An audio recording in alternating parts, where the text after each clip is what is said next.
Well, good afternoon. I'm here at CleoCon, and I am here with the distinguished Ernie Svenson, but really, Ernie the attorney. Yeah, that's my moniker. That's where most people remember me. And I knew you because I don't know. You're the first blogger. No. First legal blogger. What number do you think it is? Ambrosi said it was fifth. You made a list, and I was fifth. So I'm happy to be fifth. So somewhere in there was Denise Hall. Denise Rick was like Hall. third, and Denise, Instant Pundit, Glenn Reynolds was in there, and Walter Olson. Instant Pundit. Forgot about that. Yeah. Where was the lawyer that was in New York that did IP work or something? I'm trying to think. Marty Schwimmer? Marty. The trademark lawyer? Yeah, well, he wasn't in the time. I had to convince him. He came later. But yeah, he was in the mix. He was at Beer for Bloggers. We'll get to that later. Yeah, so I'm sitting in my garage and I find an article at Business 2.0 that was written by, I think it was written by Og, and said something about TypePad was going to have 10,000 subscribers in 90 days. And I said, wow, that's like AOL numbers. Yeah. Pay $5 a month to 10. Yeah. What is? Yeah. So I read and go to Seattle and find 2 books on blogs, one by Rebecca Blood. Yep. One by Biz Stone. Right. And Rebecca's made like a little bit more logical sense to me. Yeah. This was on like steroids. Yeah. And it was about a blog. So wait a second. I don't think I ever knew that your entry into the foray of blogging occurred not by surfing the web and discovering them in their native state, but by reading a book about blogging. No, well, the first one, seriously, was I'm in my garage and I'm reading Business 2.0 at night. And we'll put aside why you're reading. Yes, and there's a little square article. And it says that this company is going to have 10,000 subscribers. Right. That's amazing. Yeah. I got to go find out what. You're right. Yeah. I didn't go on the net and look for blogs. I never knew that. That changes everything for me. Your perception. No, I mean, not in a bad way. It's just I have to realign some tectonic. It'd be like somebody being here at this conference and somebody explained it and said, go find a book on that. You'll do really well. Yeah, you want to know how the internet works? Get a book. That's the best way to learn. That's what I did. I went to a bookstore that's now out of business. Okay. And there were 2 books. And my heart started racing so fast because Rebecca Blood's book said if you redid your house, you were doing work around your house, finished up, and you came down one morning and you were reading a blog by a plumbing guy who did it. You came down one morning and there was water all over. Who'd you call? Yeah, that guy. Yeah, exactly. I said I called us plumbers in law school because we were just going to make about $20 an hour more. So I got all excited. I said, "Well, plumbers can blog to get work." Blog. So that was it. Yeah. Huh. Then I found you guys. When you put up, Ernie the attorney, what were your goals even doing that? Oh, I had no goals. I was Mr. Magoo, stumbling around blind, not getting killed. But it was actually Buzz Bruggeman who came to New Orleans, and I took him around New Orleans, a bunch of hot spots. And afterwards he said, hey, I posted all this stuff about these places on this thing called a blog. And I'm like, what is a blog? And he gets on his computer and shows me. And that was interesting too. But there was a particular place we went to called Sidmar's, which was a place in New Orleans. It's no longer there, but run by a family. They take off, it's one of those, they did things their way and they took only cash. And it was like, this, I didn't know they had a website. That's what blew me away. So I was like, wait a minute, Sidmar's has a website? He goes, yeah, I just linked to it. And that's what you do. You link to these places. I'm like, that's kind of cool. I'd like to try that too. So I signed up for the free trial of Radio Userland, Dave Weiner's thing, because that's what he was using. And it was free to try for 30 days or whatever. And I had to give it a name. It was called Ernie Svenson's Radio Weblog. Like, that's a lame name. I got to replace that immediately.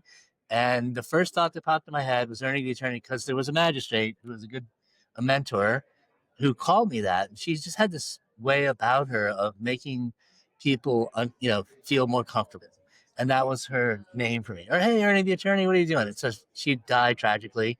And I was thinking of her, and I just said, "Oh, I'll call myself Ernie the attorney because I'm not planning to be here more than 30 days, and nobody will start calling me Ernie or Ernie the attorney because I call myself Ernest." And it took off, and I got invited to the ABA Tech Show, and a bunch of other amazing things happened. So that's how Mr. Magoo would have done it if he were on the internet. That's how I did it. So the blog was the thing that started getting you invited to come and speak? No, the blog is everything. I'd still be practicing law if it were not for the blog. I shouldn't laugh because it happened to me. Well, exactly.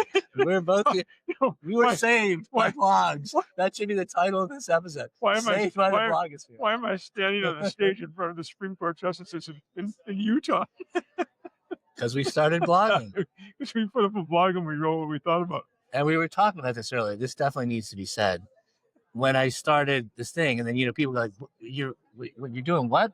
I'm like, "Yeah, go on the internet. And, go here. You'll see it." It's like, "Oh, okay, so that's a website, right?" And no, it's a blog. And they go, "Oh, okay, that's a weird name."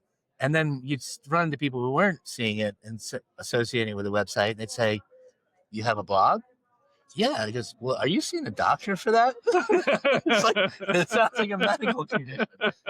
It's not a great name. Let's just face it.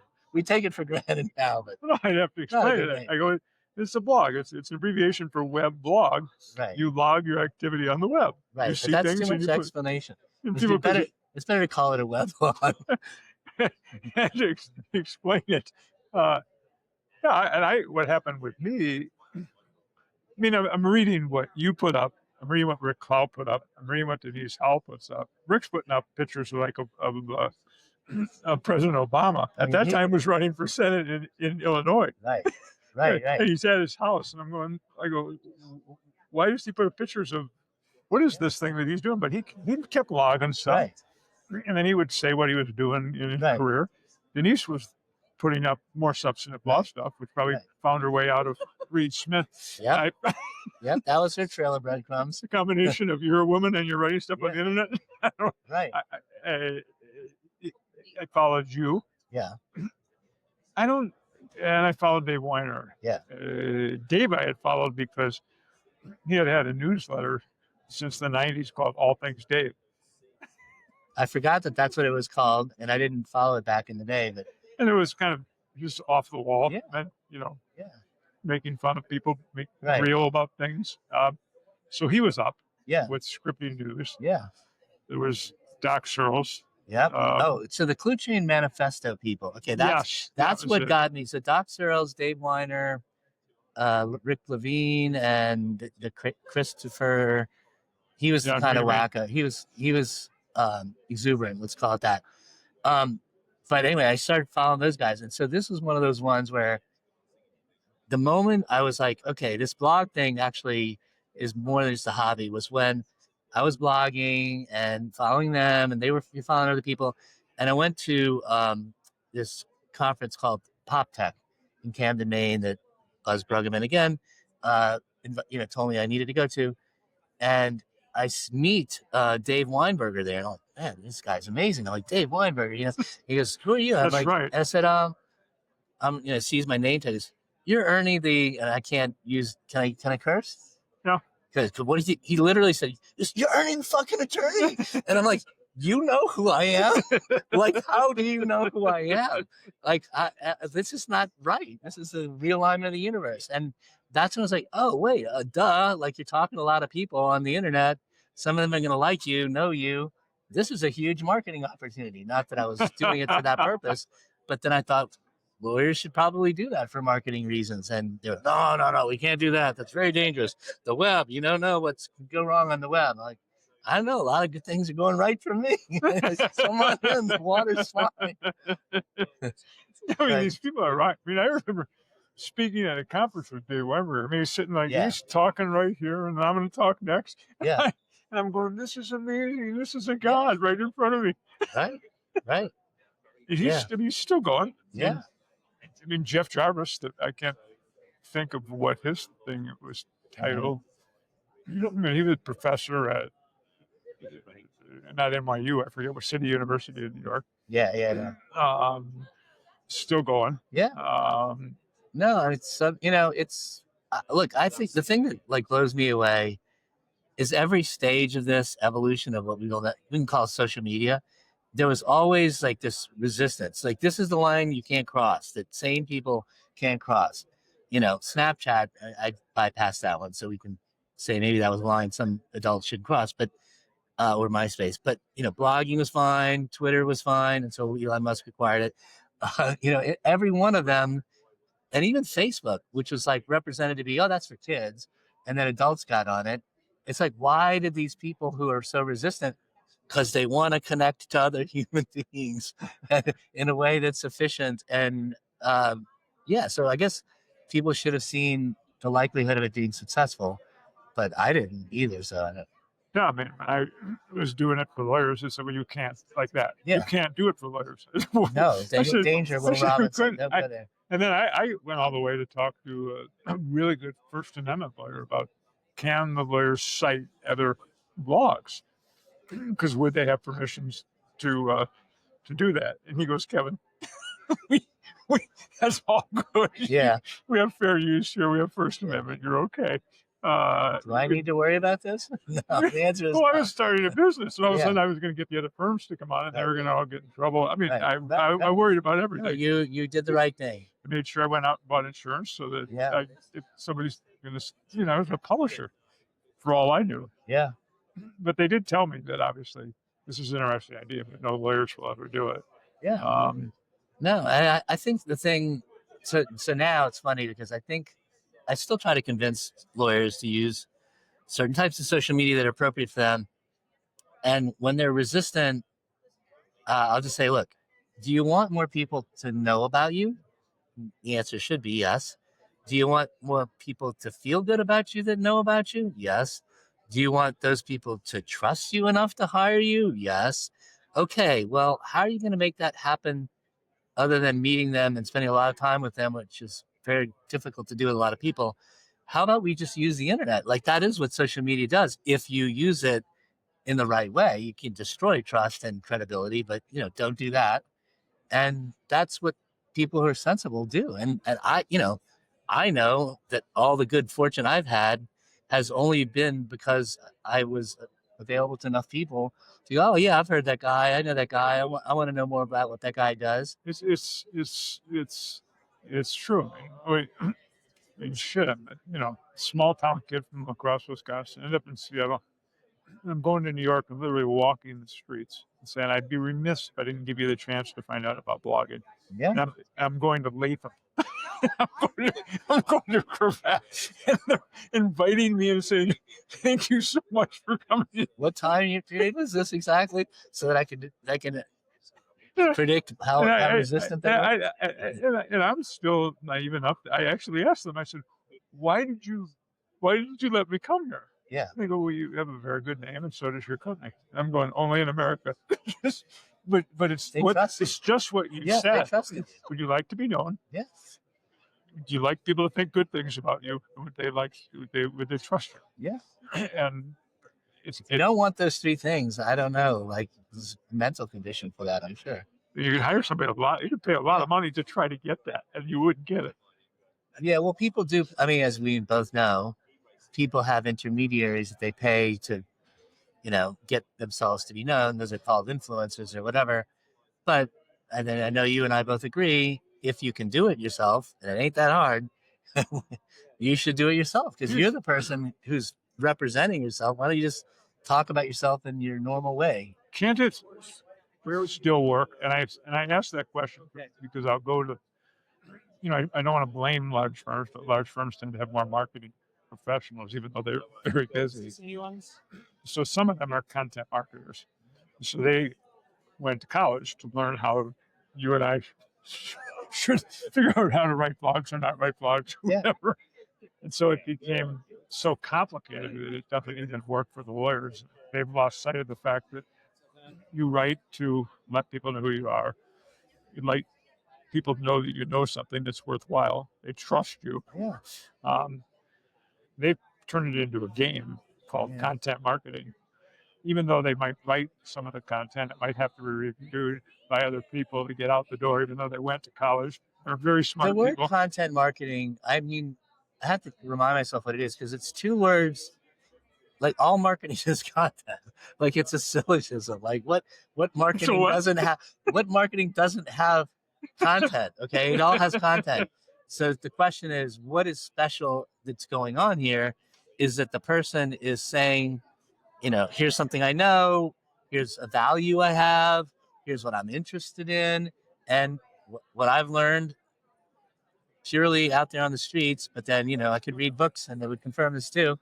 Is people trust people they like, and they like people who have interests like them. It still works. Yeah, it's always going to work. I still see you out there, and I read your stuff, and I go, "That's a good point. This is very good."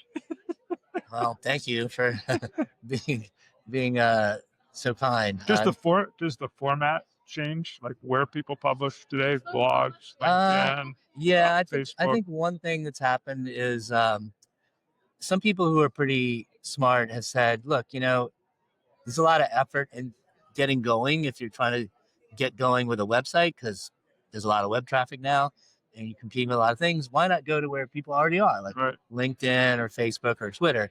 And of those, I think for lawyers, LinkedIn is the obvious choice. It's a professional network. And that doesn't mean you don't publish content elsewhere. You should have a website, but you'll be seen at those places. You'll be seen there. And then they'll learn about you there, and then they'll go other places. They'll subscribe to your email newsletter or something like that. Yeah, and that's kind of how I am. And now but I don't want to lose my stuff. Yeah. So I want that blog to be there, and I want my 9,000 posts to never go away. And you own that blog where you don't own all the posts on LinkedIn or wherever. Yeah, and when LinkedIn decides that my stuff doesn't go near the top some days, and I write something and I go, why did only one person see Because the algorithm didn't like you that day. Today. It's all about making friends with the algorithm. Should have worn something different. This is a prelude to the robots taking over, so we need to be nice to the algorithms and the bots. Always ask please. And that worries me at times, because right now Substack works really well. Yeah. But they've acknowledged they're a social media platform, which means that as they need to grow more and more money, they're going to need to make those algorithms do certain things. Will you be as good later? I don't know. I don't know. It'll be, but overall, it still works. Yes, because it's just the basics. Humans want to connect with other humans that they like, and they have something in connection with. If they can find those people online, and that leads to the first thing and the next thing, they'll do that. Like, of course they will. We're social animals. Do you know that some firms throw content away after it gets sold? So if you have blog posts that are 6 years old, you throw it away because it throws off Google. Oh, really? Well, okay. It takes work to throw things away. I know, because I take the garbage out every week. Or the other things that I've heard, I shouldn't say this. This is good firms. Yeah. Well, we have to update the posts after 4 or 5 years. And I said, but the law is an interpretation of the law. What somebody's saying about it 4 or 5 years ago is still valid. Yeah. Yeah, that's not something I do. I don't maintain. I just leave it up there. How much fun have you had doing it over the years? I had fun doing it. Well, let's go back even to 5 or 10. Here's the thing. To me, writing is not fun in the moment you're writing, because you're trying to figure out, what do I want to say? How do I want to say it? Is this the right thing to say? Can I say it better? That's never fun, really. The reading of it afterwards is fun if you get it right. The appreciation you get from people who comment genuinely that they like it is fun. But the first part is a lot of... Really? Because when I read your stuff, I'm assuming you're enjoying the heck out of it. Well, that's what I think writing's supposed to look like at the end. At the end. Have you heard of the phrase "shitty first draft"? Because you write really well. I mean, there's a tone to it. There's a feel. There's a flow. Oh, thank you. So I'm always assuming you're just sitting there like playing a piano as this stuff is coming out. No, but I read about other writers and how they write, and I don't think there's one magic thing, but I do think that people who get good at writing and like it and do keep going doing it, they get something out of it, even though it's burdensome in the first part.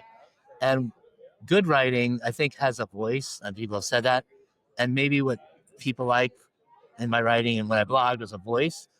And the voice is the removal of everything where you're trying to pretend to be, usually subconsciously, something like, oh, I'm knowledgeable. And you start, that kind of cruft that gets into writing needs to be removed. And when you're first starting to write, that's what you spend most of your time removing, not fixing the grammar. You took a long time to say something that could have been said in 3 words. Why? Because it's like, I think of Ed Norton in the Honeymooners. Remember, he was like, "All right, we're gonna address the ball, like just hit the ball." Like there's a lot of that Ed Norton thing preparatory, and I will say AI takes that stuff out really fast. So I was going to ask you, do you use AI for things? I use AI. AI makes all my shitty first drafts for me. Not all of it, but it can blitz through discombobulated information and turn it into an outline or something. And then I can look at it and go, okay, so I had a bunch of random thoughts that I was going to work really hard to try to give it some structure. And there's some structure. And now I may not like the structure and I rearrange it, but it's in a form that I can more easily. Does it still feel like you? Well, at the end, if I write my own words, right, then yeah, but that's not the hard part. The hard part is going, what am I going to say? How am I going to say it? What needs to come first or second?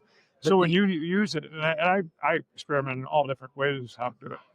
Are you putting down what you want the end result to be, or are you writing it and then saying, let's clean this thing up and let's make it shorter?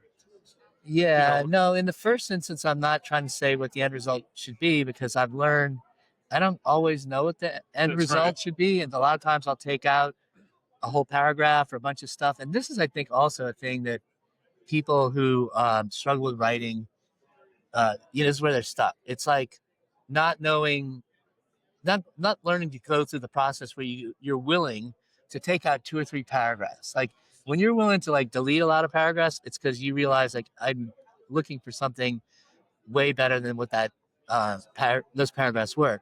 And that's just so for people who it's hard, they don't want to do it. It's like they become enamored of like, I worked hard to put those 3 paragraphs together. I'm not just going to delete them, but you know what? If you give them to an editor, they will take them out. And I'll say this, my dad, who loves poetry and he loved T.S. Eliot, and he told me about Ezra Pound's influence on the wasteland.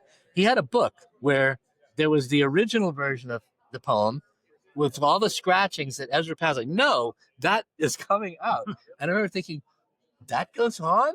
Like, I had no idea that people were edited in that way. So I guess that made me more inclined to go, well, I guess I should take stuff out. So you sit down and write the whole thing. Then you're using AI. No, I use AI in the first place. Now. So what are you using AI for when you first start? Okay, let's say, give me an example. I'll give you an example. So let's say I want to post on LinkedIn about things I feel like lawyers don't learn in law school that will serve them as a lawyer. Whereas previously I would sit down and write an outline and spend time and cogitate. Now I'll just get my phone out and I'll just rant into it. Like, I don't like this. I've noticed that. I remembered this, blah, blah, blah. And I'll just rant it all out. And then it'll give it structure. And then I'll realize, well, I'm missing another piece. I can add that in. But I can just rant and it will create an outline. And I like to rant. It's a good way to get started. So you've got the outline then to begin to write off of. Yeah. And I'm just expressing things I feel strongly about and then letting it organize. What app do you use when you do that? Oh, I use several. I use one called Letterly, which is really good because you just, can dictate into it and it'll give you presets for, turn this into a journal entry or turn this into email or whatever. And you can switch, you can recombobulate at will. That one's good. There's a lot of them. Cleft is another one that's good. You can do it with ChatGPT if you want. I just like to have it stored outside of ChatGPT. What's wild about this whole thing is everybody's using different stuff. Yeah. It's like everybody else are using this with that. Go back to the blog thing. I mean, we were talking about it earlier, but I put up the site Lexblog. I made it up because it was in California. Tim Stanley invited me to speak, or he told somebody to invite me to speak on blogs. I had no idea who these people were. They were marketing directors in large firms. Hey. So all of a sudden they come up. And they all want to talk to me. Can you help me do that? Yeah. I'm thinking, do what? Put up a typed blog for $4.95. So I went back to his place in Puton.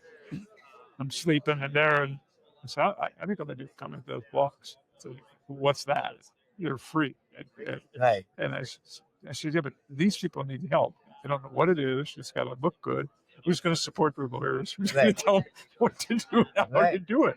Right. And they're going to need free support when they call. Right. I said, that's 7 things, and they'll pay high. And if it costs me $5,000 to get the design, the development of one done, in 2 years, I'll almost have to earn my money back. Right. If they stay for 4 years, I'll make money. Right.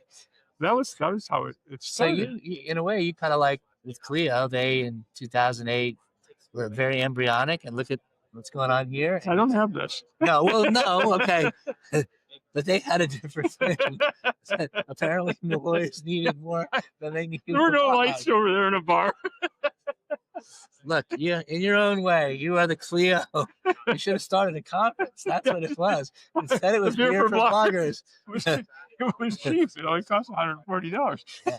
You do need to think bigger. It should have spent $500. You should have had wine for bloggers, and then mixed drinks for bloggers, and work your way up. When I put up the site, LexBlog, Yeah.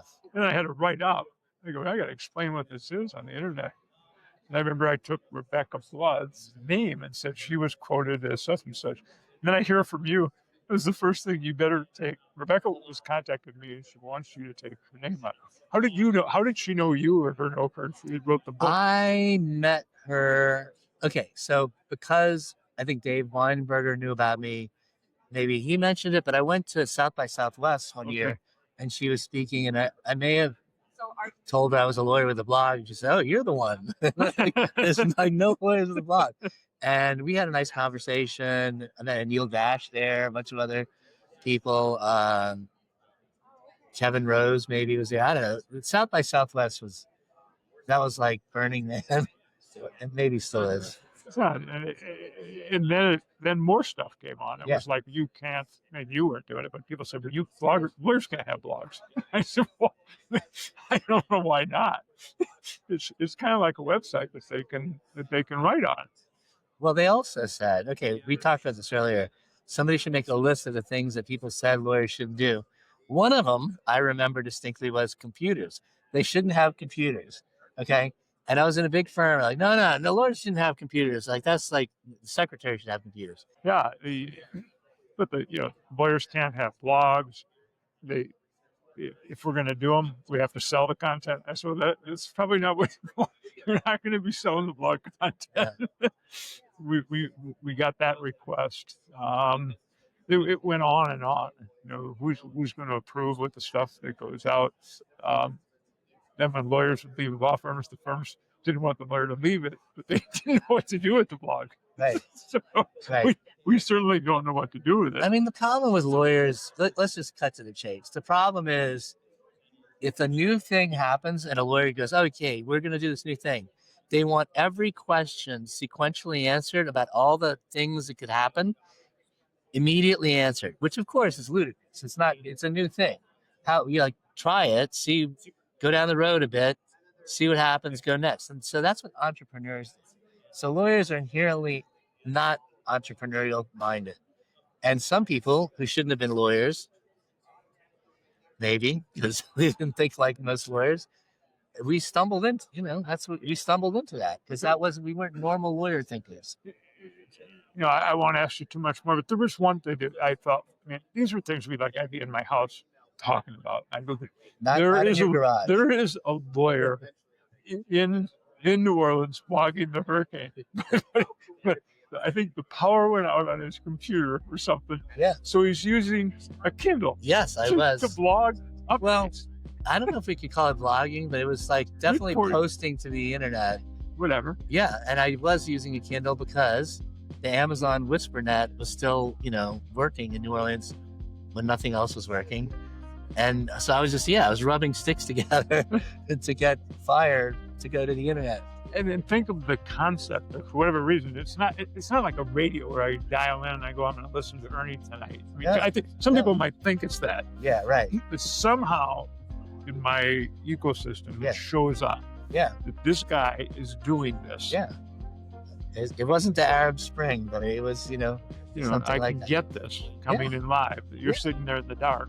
No, and that one was interesting to me because that's part of my disaster blogging career, which in New Orleans was a prominent career with hurricanes. But it was like that thing of like, okay, I'm here. Yeah, it's like ham radio. I'm here. I know which gas stations are open. I know what stuff is going on. That people who are either not here but want to know what's going on back home, or who want to return home and want to know which roads are open. All I need to do is type in enough information, and then the other people will rebroadcast, and people go, man, that was so helpful. And I was going, yeah, this is helpful. And why aren't news organizations doing this? Anyway, all right. That was before Twitter. That's another rant. This was a lot of fun. We could sit and bullshit all day on this, but it was fun. Yeah. Thank you, sir. Thanks for having me.